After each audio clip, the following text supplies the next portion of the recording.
rapper William Roberts, better known as Ricky Ross. What Freeway did, when I was young, my mom used to send me to the store with food stamps. And yeah, Wallo came over to my, like a lot of times we judge black businesses the same way we would judge a white business that's fully funded.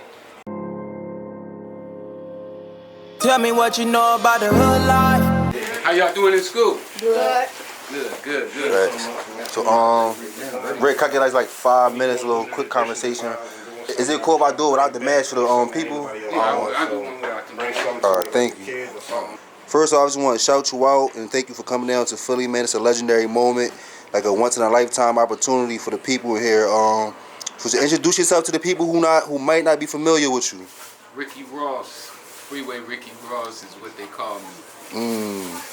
So Freeway Ricky Ross, like the real Rick Ross, of course. That too, they call me that too.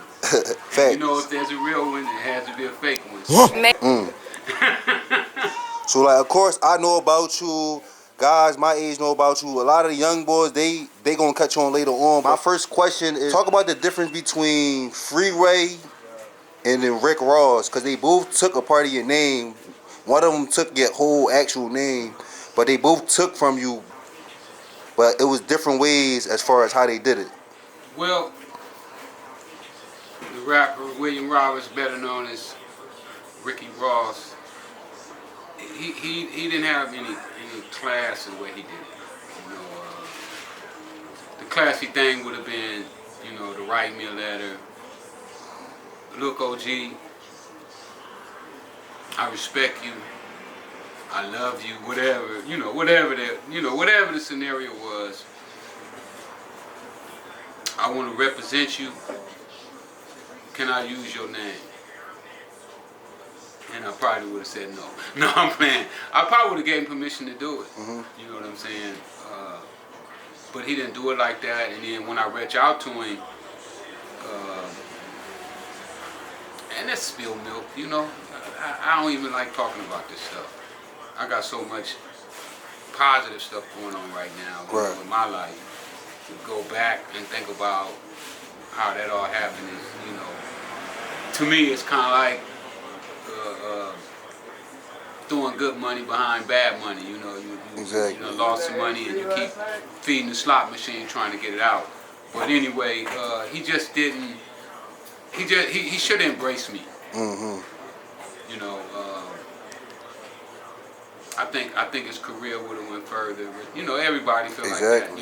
If they a part of it, it's gonna be bigger. But no, I agree to that. It would have gave it the credibility it actually needed for real. Yeah. But what Freeway did is, he sent me a letter. Wrote me, and I didn't know that Freeway had even used my name. I didn't know that. I just, I didn't know where he got Freeway from. I just didn't know. I was kind of curious about it. But I didn't know. But when he reached out and told me that he respected me, he always looked up to me, and if there was anything that he could do for me, to let him know. And I've never asked him for nothing, maybe a phone call once in a while. But I don't be asking people for stuff. I don't like charity.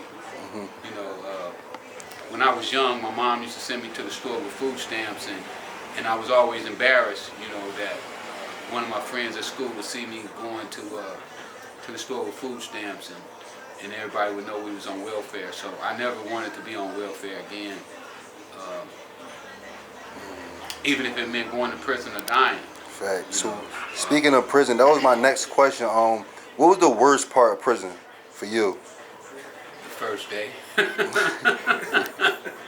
That first day is the worst day. The first day seems like 20 years. Once you settle down and you get used to it, then it's not so bad. Even being in solitary confinement, you gradually get used to being in that position, and it's not as bad as it is when you first get there. When you first get there, you're like real agitated.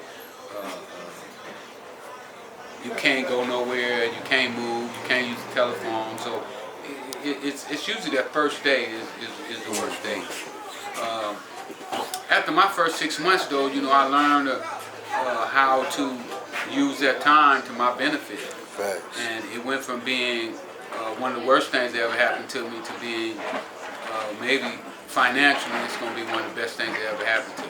Facts. So somebody who you remind me about, and y'all both got not the same story, but just the jail. They're coming out with positive energy. Is Wallow 267.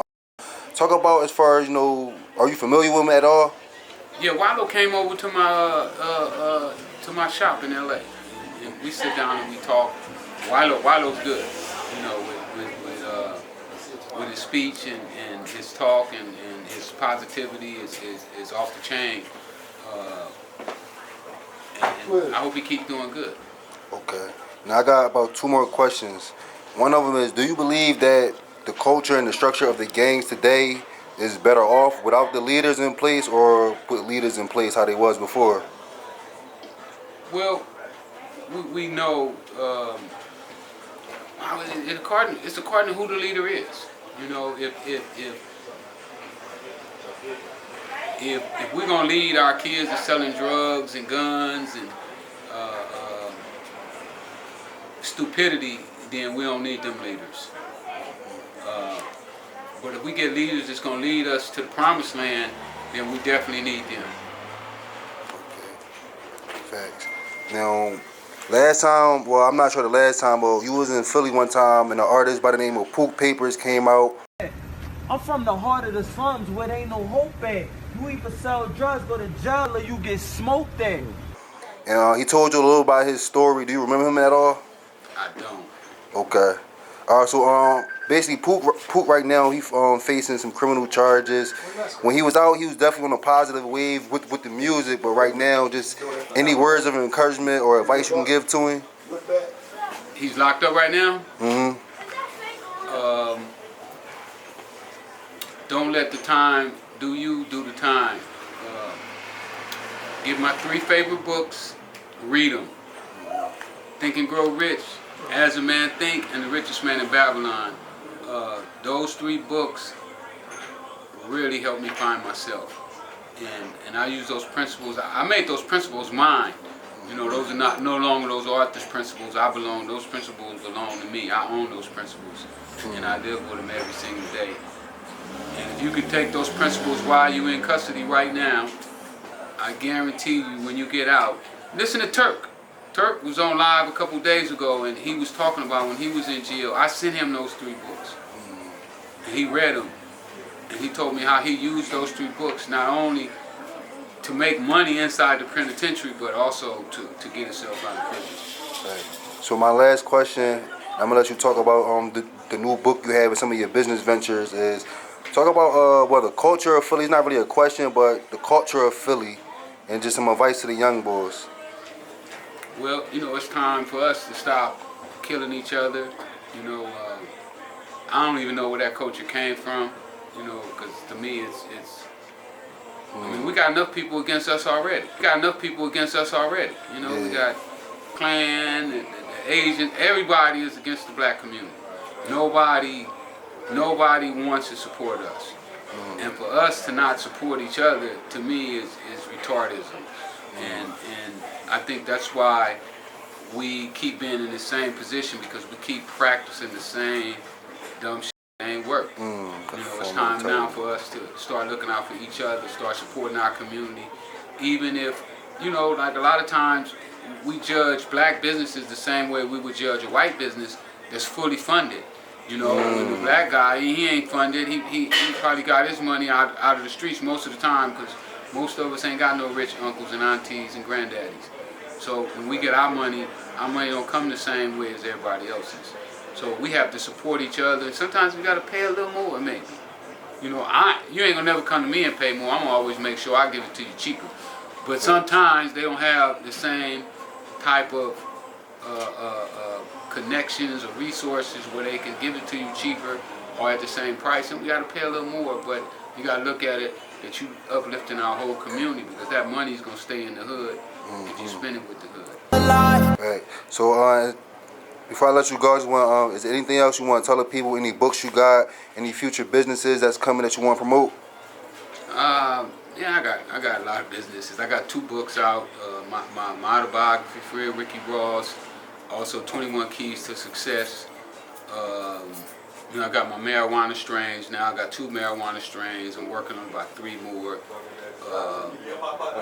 Getting ready to shoot the movie. We should be shooting my movie in January. So be on the lookout for that. We're gonna be doing casting calls in about 3 or 4 cities. I don't know which cities yet.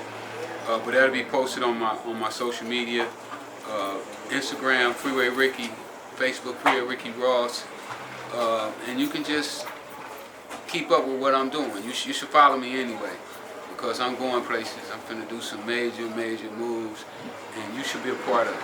Every last one of y'all. Fair. All right, so that's.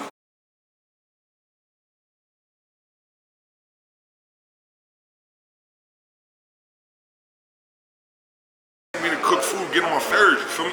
But at the end of the day, that was me denying my gift. Then I received my gift, and then I said, all right, cool, this is what I'm here for. Oh, I'm here to make people have good food and good vibes, you feel me?